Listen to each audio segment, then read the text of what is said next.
Hey everyone, it's the Money Minded Koi here.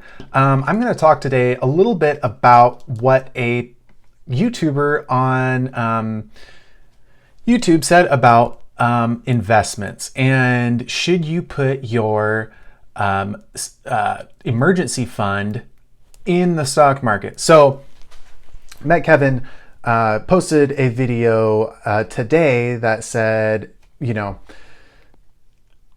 he thinks that you should put your emergency fund in investments because even if they go down, then you're still going to have enough to pull those back out and use them basically to fund your immediate need. So that's interesting to me, and I just wanted to talk about it a little bit. So his primary reason for that is if you don't have your money completely liquid, saying that if it's tied into the stock market, you're way less likely to take it out than if it was, let's say, in a high yield savings account or something like that. Maybe even a savings account at your local financial institution that is making like 0.01% interest, all right?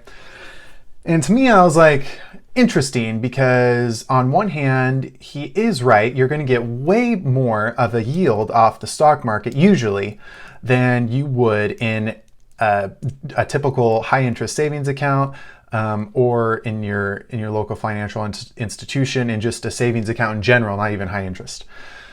And I just thought that this was really interesting, and I wanted to dive in a little bit and talk about it. So, I mean, there's many different theories out there on how much you should actually have in your bank account for emergencies. Some people think it's 3 months. Some people think it's 2 months. Some people think it's 6 months.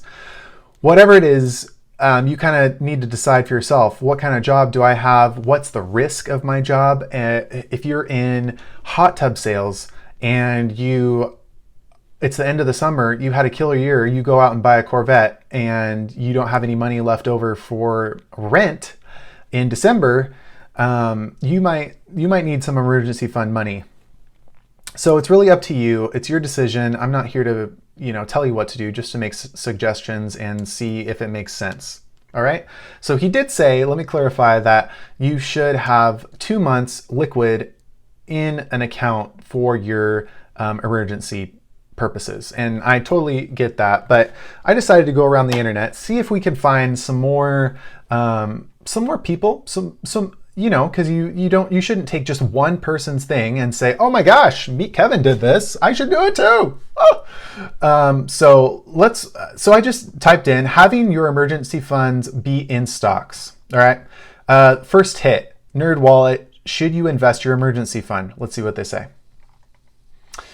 There's no avoiding risk. Risk is, with inflation, you're going to be losing money anyway. So there's no avoiding risk. It's a personal decision, but it's also a financial one. I think, ladies and gentlemen, that there is a time and a place to do this. If you're going to have a baby, you probably shouldn't put all your money into stocks. And then, if the market goes down a little bit, you have 10,000 in the market and it drops 9%, then you've only got, $9,100 or however much left in the stock market. That's not a huge deal, but you never know what could happen. Also with taxes, I mean, you're going to be taxed if you take that out, especially if you don't leave it in there a year, a lot more than you would be taxed if you just have it in a high interest savings account. I mean, you're going to be taxed regardless in a high interest savings account at the end of the year, whether you take it out or not. I mean, it's liquid. It's not like a stock where you only pay for it when you sell it. You're going to pay for a higher interest savings account at the end of it each year, regardless. So their bottom line is no return should come at the expense of your peace of mind. They say they're in the middle of the road. They say it could be a good idea. But it's kind of, again, up to you in your ability to manage risk and see what is ultimately the best for you. All right. So let's see here. here's one from the Fool. All right, I'm kind of a Fool fan, just depending on what it is. What do they say? Let's see here. Let's see. Cash savings underperform. That's 100% true.